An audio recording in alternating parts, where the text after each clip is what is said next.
오늘 주시는 하나님의 말씀은 누가복음 18장 15절에서부터 30절까지 말씀입니다.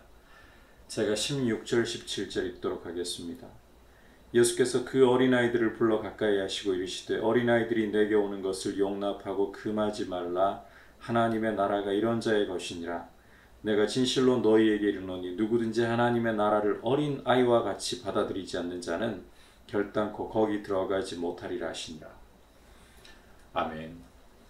오늘 우리가 함께 살펴보려고 하는 누가복음 18장 15절에서부터 30절까지 말씀에서는 하나님 나라에 들어가는 것에 대해서 말씀을 하고 있습니다. 15절을 보시면 사람들이 예수께서 만져주심을 바라고 자기 어린 아기를 데리고 왔다라고 말씀하죠. 이걸 보고 제자들이 꾸짖었습니다. 그럴 때 예수님께서 그 어린아이들을 불러 가까이 하시고는 어린 아이들이 내게 오는 것을 용납하고 금하지 말라. 하나님 나라가 이런 자의 것이다. 그리고 계속해서 내가 진실로 너희에게 이르노니 누구든지 하나님의 나라를 어린 아이와 같이 받아들이지 않는 자는 결단코 거기 들어가지 못하리라. 어린 아이와 같이 하나님 나라를 받아들여야 하나님 나라에 들어간다라고 주님이 말씀을 하고 계십니다. 자, 어린 아이와 같이 하나님 나라를 받아들인다. 어린 아이라고 하면 일반적으로 우리가 떠올리는 것이 순수함입니다. 어린아이 하면 순수함의 대명사로 여겨집니다. 자, 그런데 이런 생각은 어디까지나 일반적인 사고일 뿐이고 성경이 말하는 인간은 어린아이라 해도 순수하지 않습니다. 깨끗하지 않습니다. 아담의 피를 물려받은 우리 인생은 타고난 죄인들입니다. 그러면 어린아이는 왜 순수해 보이느냐?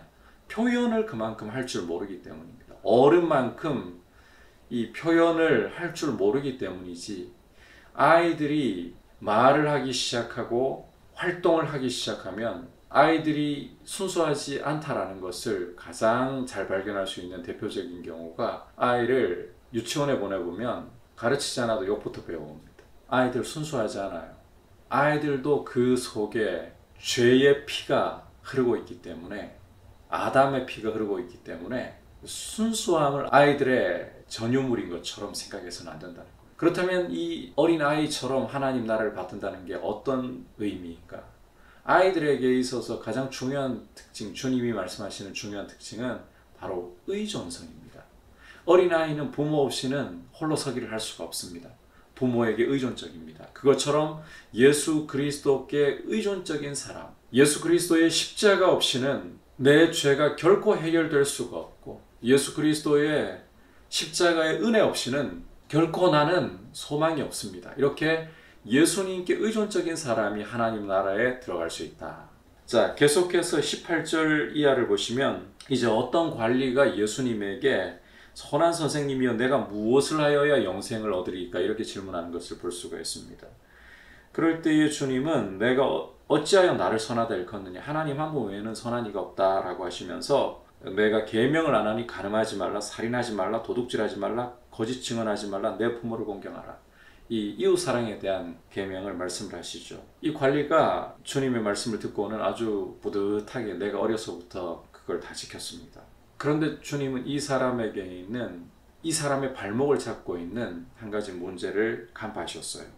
그래서 내게 아직도 한 가지 부족한 것이 있으니 내게 있는 것을 다 팔아 가난한 자들에게 나눠주라. 그리하면 하늘에서 내게 보화가 있으리라. 그리고 와서 나를 따르라. 그런데 이 사람이 큰 부자였기 때문에 23절에 그렇게 말씀하고 있어요. 이 말씀을 듣고 심히 근심하더라. 그냥 돌아가 버리는 거예요. 근심하면서 그냥 돌아가 버리는 거예요. 이 사람이 이웃사랑에 대한 계명을 말씀하실 때 아주 자랑스럽게 어려서부터 다 지켰습니다 했잖아요. 그런데 정말 이 사람이 이웃사랑에 대한 계명을 온전히 지킨 사람이라면 주님이 너의 재물 팔아서 가난한 자들에게 나눠주라. 그리고 너는 와서 나를 따르라. 어떻게 해야 되겠어요? 주님의 말씀을 따라야죠. 그런데 이 사람은 이웃사랑에 대한 계명을 다 지켰다 하지만 실제적으로는 돈 문제 앞에서 이게 무너지고 마는 거예요. 정말 이웃을 사랑한다면 주님 말씀대로 재물을 팔아서 나눠주고 가난한 자들에게 나눠주고 주님을 따라야 되지 않겠습니까? 이 사람에게 이 재물이 눈을 가려버린 거죠. 자기가 이웃사랑에 대한 계명을 온전히 지키지 못했다는 것을 보지 못하게 만들었던 거죠. 그리고 앞서 이 어린아이에 대한 말씀을 주시는 부분에서 하나님 나라에 들어가는 것은 의존적이라고 했잖아요. 이 사람은 너무나도 자기에 대한 자부심이 강했습니다. 예수님 말씀 앞에서 예수님 의존적이지 못했어요. 자기가 앞서 있었어요. 그러면서 정말 자기가 이 재물에 대한 욕심으로 눈이 가려져 있다는 건 못 봤던 거죠. 자, 이제 주님께서 이 사람이 근심하며 돌아가는 것을 보시면서 이렇게 말씀을 하십니다. 재물이 있는 자는 하나님 나라에 들어가기가 얼마나 어려운지, 낙타가 바늘귀로 들어가는 것이 부자가 하나님 나라에 들어가는 것보다 쉽다. 이 부자가 참 하나님 나라에 들어가는 것이 주님 말씀 액면가대로 이야기하면 사실상 불가능하다는 거잖아요. 그러니까 듣는 사람들이 놀라가지고는 그러면 누가 구원받을 수 있겠습니까? 당연하겠죠. 이런 질문하는 게. 사실상 부자는 하나님 나라에 차단된 사람처럼 이 말씀이 들립니다. 그런데 주님은 27절에서 무릇 사람이 할 수 없는 것을 하나님은 하실 수 있느니라. 여기에서 희망의 서광이 비치죠. 부자라고 다 하나님 나라에 못 들어가는 게 아니라 하나님이 열어주시면 들어갈 수 있다. 이걸 보면 하나님 나라에 들어가는 길은 하나님께서 주권적으로 하시고 은혜를 베푸셔서 하는 것이다.